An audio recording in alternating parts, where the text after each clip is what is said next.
we have over here uh, a verse in from Tehillim, uh, for which there are many synagogue tunes. The problem with synagogue tunes, especially ones from the West, is that they assume a certain symmetry to the verses. And indeed, many of the classical verses, well-known verses from the Psalms that people know from the synagogue, well, they do have a certain parity to them, a certain, they definitely have they have a parallelism there, and they also have a little bit of a balance. That is, they can be roughly divided into two halves, and each of those halves can be divided into quarters, and there's about the same amount of syllables in each side, or about the same length. Each quarter is about the same length as every other quarter, so it works out. But some verses don't work so easily. Take Ashrei, for example. Ashrei is wonderfully symmetrical. There's a first half, second half. You don't have any of these unusually long verses in Tehillim. Here we have a verse which is kind of interesting. Why? Because the tunes don't fit. Uh, if you were to sing this verse, normally the one over here, Anith Tefila Thilacha Hashem Eith Rason. So how many words we have here? One, two, three, four, five, six. 6 words. And then beyond it, you have one, two, three, four, five, 6 words. So normal ways of reading this verse put the stop over here. And this first half is divided into two quarters. This is the first quarter, this is the second quarter. This is the third quarter, and this is the last quarter. That's how the usual tunes divide it, especially among the Sephardim. But the problem is, that's not the way the trups indicate. This trup over here, this is the ethnach. In this particular verse, this is the greatest stop. It's true that in some verses in Tehillim, like the other books of Emeth, Eov and Mishlei, we have what's called an Olel Yored, which is not represented here. But in such a verse, that type of stop is the greatest stop. That's the bigger stop. According to Rabbi Breuer's way of understanding the trup, which I think is a little bit too simplistic, and it assumes that the trup of Tehillim have to have a lot in common with the trup of the other 21 verses. He says that this ethnach of Tehillim is actually just the equivalent of a zakef, what's called a melech in the rest of the books.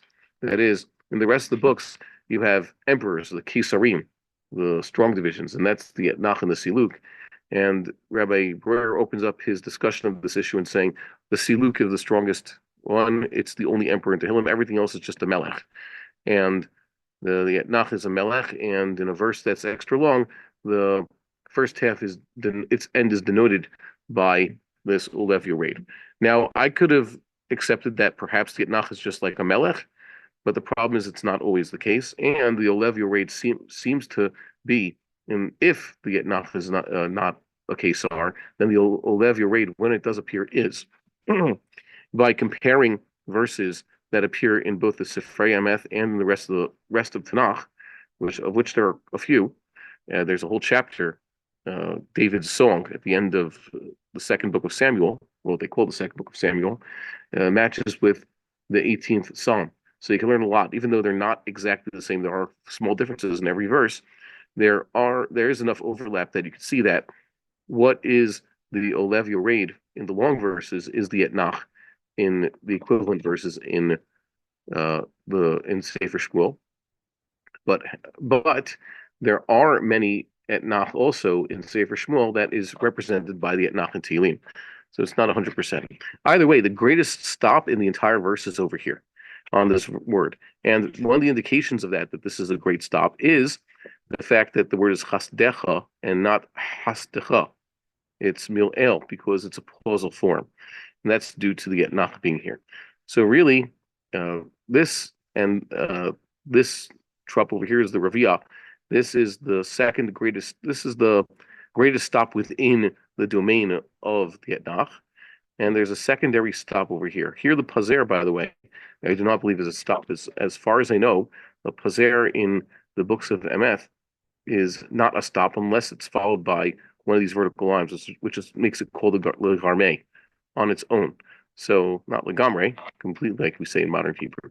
So this is a kadma legarme. It's a stop. It's actually kind of a weak one, yet In some cases, it's the equivalent of a Lavio rate. It could be the greatest stop in the entire verse. Kind of interesting how that happens. So this type of Raviyah divides this first half of the verse, and this Raviyah Mugrash that we've discussed in previous years, divides the second half. So whatever it is, whatever verse, someone's asking me, how would you read this? How would you intone this?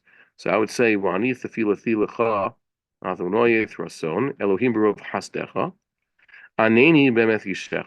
That's the way it's supposed to be. So whatever tune you have, it probably does not fit this verse. Once again, because they're putting the big stop over here. If I had to represent this the way people sing it, I would do it like this. Let's reverse this a little bit. Skip a line over there and make a tab over there.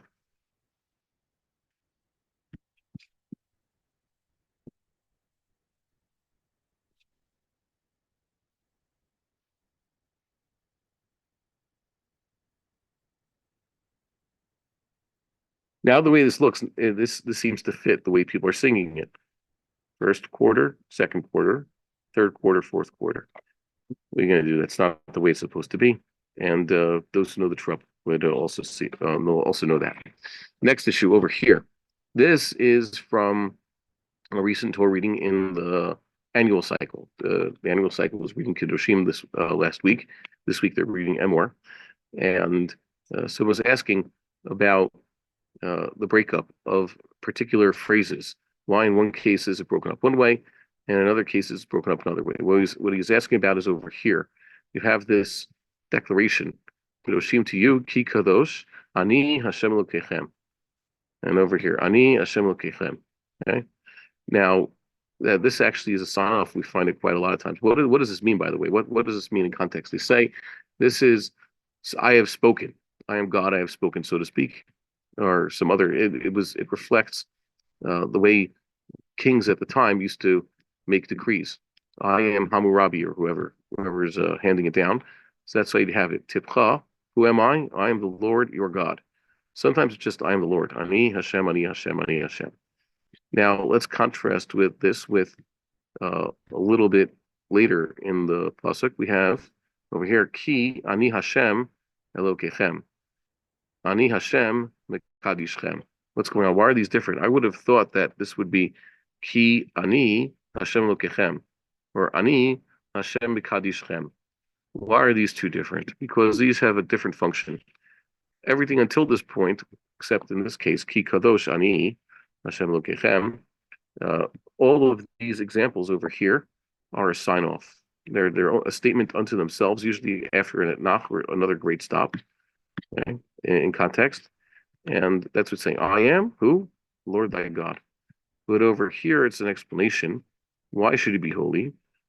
There's supposed to be, over here, this looks like a tavir, but really this is a chirik under the nun and a mercha.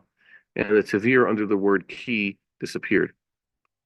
So you should read this as Ki Ani Hashem Elokechem. Here, this expression is explaining why we should keep this. For I am the Lord, thy God. Now it is here. Hold on one second. Someone's trying to join us. I hope that was the admit button and not the reject button. Okay, yeah, it was. What you have going on over here, God is explaining his position. I am God. I'm the Lord, I am your God. He's not saying making a declaration, I am who? The Lord thy God. Same thing over here. Ani Hashem, once again, this is not a tavir, this is a mercha tipcha. Ani Hashem, who I am the Lord. And what do I do? Mikadishchem. I am your Mikadesh, the one who sanctifies you. So different context, different meaning entirely. Remember, there is no objective value for these types of instances. That is, the trop doesn't have one thing. If you have a tipcha, it doesn't always mean that there's supposed to be a comma there. As a matter of fact, each verse has its own hierarchy, has its own way of breaking it up. It doesn't mean that every ethnach actually divides two separate statements.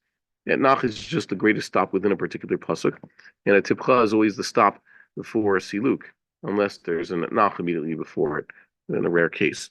But either way, it doesn't mean that every tipcha has the same grammatical value as the other.